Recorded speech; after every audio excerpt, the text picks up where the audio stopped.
بسم اللہ الرحمن الرحیم۔ حضرت داؤد علیہ السلام کی قوم بندر کیوں بنی؟ آئیے جانتے ہیں حضرت داؤد علیہ السلام کی قوم پر کس طرح کا عذاب آیا تھا۔ ایک ایسی قوم جس پر اللہ تعالیٰ نے اپنا دردناک عذاب نازل فرمایا اور اس قوم کے تمام لوگوں کو اللہ پاک نے بندر بنا دیا۔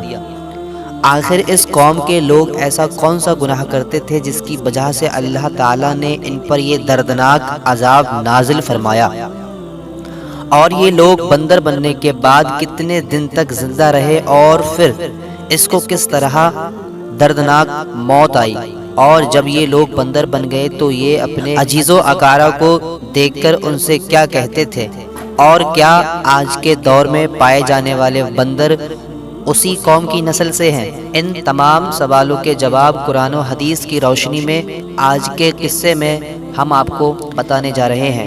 حضرت داؤد علیہ السلام کی قوم بندر کیوں بنی؟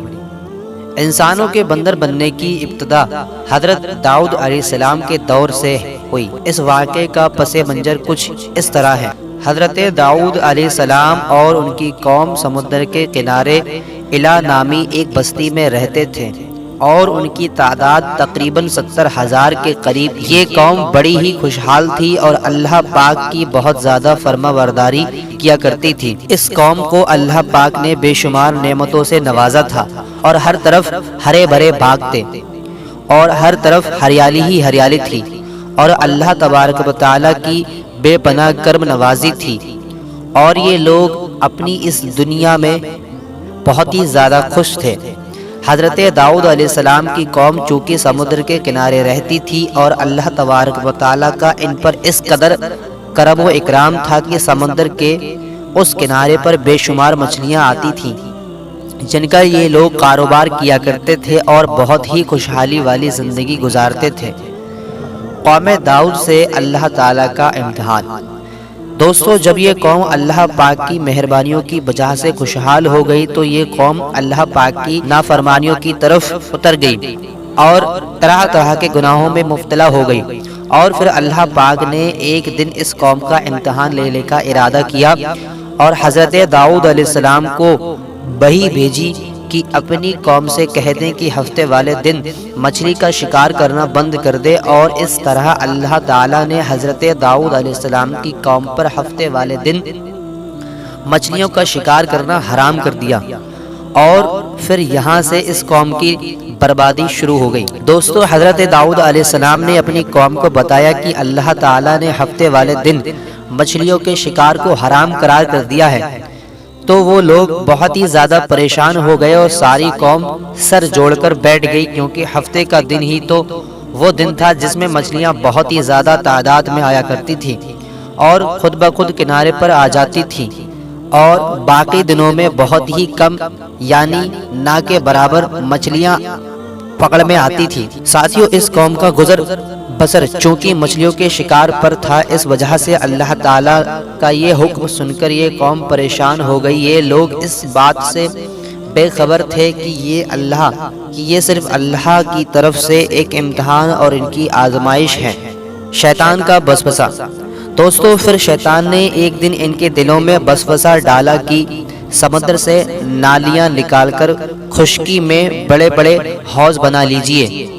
جب ہفتے والے دن مچھلیاں آئیں گی تو وہ ان نالیوں سے ہوتے ہوئے بڑے بڑے حوضوں میں آ جائیں گی، اور اس طرح پھر ان نالیوں کا منہ بند کر دیا جائے گا، اور اگلے دن یعنی اتوار والے دن ان کو پکڑ لیجئے گا۔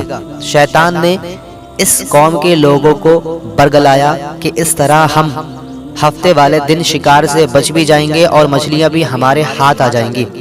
بہت سے لوگوں کو یہ وسوسہ اچھا لگا، اور انہوں نے ایسا ہی کرنا شروع کر دیا، اور انہوں نے سمندر سے چھوٹی چھوٹی نالیاں نکالنا شروع کر دی، جس کے ذریعے زیادہ مقدار میں مچھلیاں ان حوضوں میں آنا شروع ہو گئی۔ اس قوم کے بدبخت لوگوں کو شیطان کا یہ ہلا بہت پسند آیا، لیکن اس قوم کے لوگوں نے یہ سوچا کہ جب مچھلیاں سمندر میں آ کے ان حوضوں میں قید ہو گئیں تو وہ مچھلیوں کا شکار ہی ہو گئی، اس لیے یہ شکار بھی ہفتے والے دن ہی قرار پایا جو کہ اللہ پاک نے حرام کیا تھا۔ اس قوم پر یہودیوں کے 3 گروہ ہو گئے۔ کچھ لوگ ایسے تھے جو شکار کے اس ہیلے سے منع کرتے تھے اور ناراض ہو کر شکار سے باز رہتے تھے، اور کچھ لوگ اس کام کو دل سے برا جان کر خاموش رہے اور انہوں نے شکار نہیں کیا، لیکن دوسروں کو منع بھی نہیں کرتے تھے اور نصیحت کرنے والوں سے یہ کہتے تھے کہ تم لوگ ایسی قوم کو نصیحت کر رہے ہو جنہیں اللہ تبارک و تعالی عنقریب ہلاک کرنے والا ہے اور ان پر دردناک عذاب نازل فرمانے والا ہے۔ اور اس قوم کے کچھ لوگ ایسے تھے جو سرکش اور نافرمان لوگ تھے جنہوں نے اللہ تعالیٰ کے حکم کے اعلانیہ مخالفت کرنا شروع کر دی۔ یہ لوگ اللہ پاک کے حکم کے کھلا مخالفت کرتے اور ہفتے والے دن مچھلیوں کا شکار کر کے ان کو کھایا کرتے اور ان کو بیچا کرتے تھے۔ دوستو، حضرت داؤد علیہ السلام کی قوم کے 1200 ایسے نافرمان لوگ تھے جو منع کرنے کے باوجود بھی ہفتے کو ان نالیوں کے ذریعے شکار کرتے تھے۔ حضرت داؤد علیہ السلام نے ان 1200 لوگوں کو اللہ تبارک و تعالیٰ کے دردناک عذاب سے ڈرایا۔ آپ نے ان سے کہا کہ وہ اللہ پاک کی اس نافرمانی سے باز آ جائیں، لیکن وہ لوگ باز نہ آئے اور کھلے عام شکار کرنے لگے۔ چنانچہ وہ لوگ جو اس بات کو برا جانتے تھے، ان لوگوں نے اپنے اور ان نافرمانوں کے درمیان ایک دیوار کھڑی کر دی، جس کی ایک طرف وہ 1200 نافرمان لوگ رہتے تھے اور دوسری طرف وہ لوگ جو شکار سے باز رہے۔ حضرت داؤد علیہ السلام نے اپنی اس قوم کے نافرمانوں کو بار بار سمجھایا، لیکن یہ لوگ اپنی نافرمانی سے باز نہ آئے اور اسی طرح اللہ تبارک و تعالیٰ کے حکم کی نافرمانی کرتے رہے اور اسی طرح شکار کرتے رہے۔ دوستو، اور پھر ایک دن حضرت داؤد علیہ السلام نے غصے میں آ کر شکار کرنے والوں پر لعنت فرما دی۔ اس کا اثر یہ ہوا کہ ایک دن خطا کاروں میں سے کوئی بھی اپنے گھر سے باہر نہ نکلا۔ یہ منظر دیکھ کر کچھ لوگ ان کی دیواروں پر چڑھ گئے تاکہ معلوم ہو سکے کہ وہ لوگ کس حال میں ہیں۔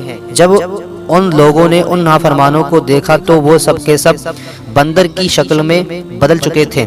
اللہ پاک نے ان لوگوں کو ان کی نافرمانی کی وجہ سے ان پر دردناک عذاب نازل فرمایا، پھر ان لوگوں کو بندر کی شکل میں بدل دیا۔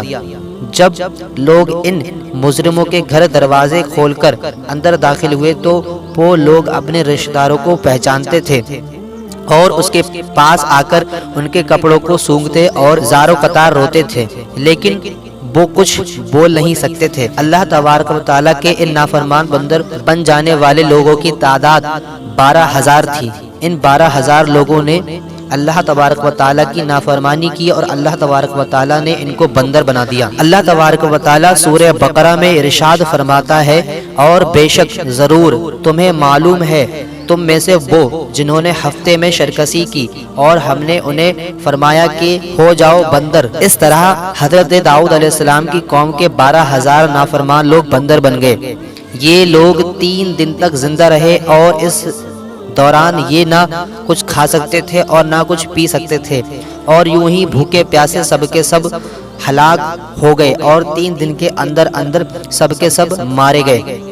دوستو، اور وہ لوگ جو ان نافرمانوں کو اللہ تبارک و تعالیٰ کی نافرمانی سے منع کرتے تھے، اللہ تبارک و تعالیٰ نے ان کو اس عذاب سے سلامت رکھا، اور وہ لوگ جو اس شکار کو برا جان کے خاموش رہتے تھے، اللہ تبارک و تعالیٰ نے ان کو بھی اس عذاب سے محفوظ رکھا۔ دوستو، اب بات کرتے ہیں کہ آج کے دور کے بندروں میں سے کوئی بندر ان کی نسل میں سے بھی موجود ہے یا نہیں؟ پھر آج کے دور میں پائے جانے والے بندر انہی لوگوں کی نسل میں سے ہیں۔ اس کے متعلق روایت میں آتا ہے کہ حضرت عبداللہ بن مسعود رضی اللہ تعالی عنہ سے روایت ہے کہ نبی کریم صلی اللہ تعالی علیہ وسلم سے کسی نے سوال کیا کہ کیا آج کے بندر حضرت داؤد علیہ السلام کی قوم میں سے ہیں؟ تو حضور نبی کریم صلی اللہ تعالی علیہ وسلم نے ارشاد فرمایا کہ اللہ تبارک و تعالی جس قوم پر عذاب بھیجتا ہے یا ان کی شکلوں کو بگاڑ دیتا ہے تو یہ عذاب صرف انہی پر ہوتا ہے جن پر وہ عذاب نازل ہوا تھا، اور اس کے بعد اللہ تبارک و تعالیٰ ان لوگوں کو ہلاک کر دیتا ہے اور ان کی آگے نسلیں نہیں بڑھتی۔ اس لیے یہ بات غلط ہے کہ آج کے بندر میں بھی حضرت داؤد علیہ السلام کی قوم کے لوگ شامل ہیں۔ ایسا کچھ نہیں ہے، وہ لوگ صرف اور صرف 3 دن تک زندہ رہے اور پھر سب کے سب ہلاک ہو گئے، اور اللہ تبارک و تعالیٰ نے اس قوم کے نافرمانوں کو شفائے ہستی سے مٹا دیا۔ تو ساتھیو، یہ تھا حضرت داؤد علیہ السلام کی قوم پر عذاب کا واقعہ جو ہم نے آپ کو اس ویڈیو میں بتایا۔ امید ہے آپ کو یہ ویڈیو پسند آئی ہوگی۔ اگر آپ کو یہ ویڈیو پسند آئی ہو تو اس ویڈیو کو لائک کریں اور ہمارے چینل کو سبسکرائب کریں۔ ملتے ہیں اگلی ویڈیو میں، تب تک کے لیے خدا حافظ۔